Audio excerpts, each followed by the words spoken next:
बूढ़े गिद्ध की सलाह। एक बार गिद्धों का झुंड उड़ता उड़ता एक टापू पर जा पहुंचा। वह टापू समुद्र के बीचों बीच स्थित था।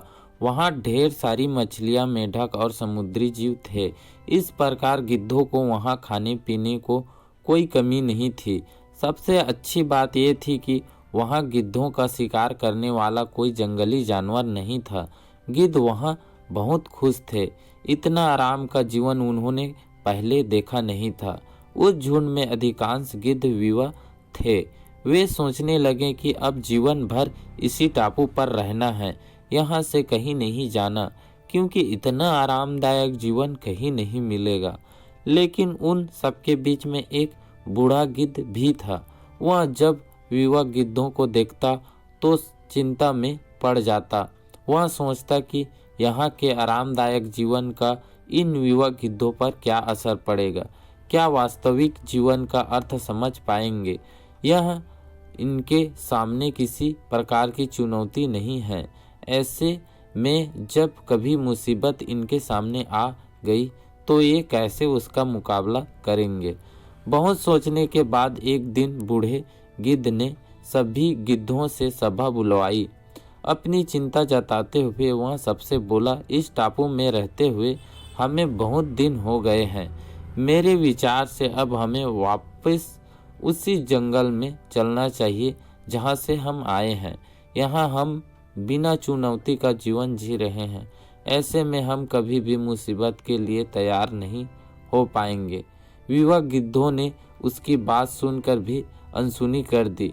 उन्हें लगा कि बढ़ती उम्र के असर से बूढ़ा गिद्ध सटिया गया है, इसलिए ऐसी बेकार की बातें कर रहा है। उन्होंने टापू की आराम की जिंदगी छोड़कर जाने से मना कर दिया। बूढ़े गिद्ध ने उन्हें समझाने की कोशिश की, तुम सब ध्यान नहीं दे रहे कि आराम के आदी हो जाने के कारण तुम लोग उड़ना तक भूल चुके हो। ऐसे में मुसीबत आई तो क्या करोगे। मेरे बात मानो, मेरे साथ चलो। लेकिन किसी बूढ़े गिद्ध की बात नहीं मानी। बूढ़ा गिद्ध अकेला ही वहां से चला गया। कुछ महीने बीते कि एक दिन बूढ़े गिद्ध ने टापू पर गया गिद्धों की खोज खबर लेने की सोची और उड़ता उड़ता उस टापू पर पहुंचा। टापू पर जाकर उसने देखा कि वहां का नज़ारा बदला हुआ था। जहां देखो वहां गिद्धों की लाशें पड़ी थी। कई गिद्ध लहूलुहान और घायल पड़े हुए थे। हैरान बूढ़े गिद्ध ने एक घायल गिद्ध से पूछा, ये क्या हो गया, तुम लोगों की ये हालत कैसे हुई। घायल गिद्ध ने बताया, आपके जाने के बाद हम इस टापू पर बड़े मज़े की ज़िंदगी जी रहे थे। लेकिन एक दिन जहाज़ यहाँ आया। उस जहाज़ से यहाँ चीते छोड़ दिए गए।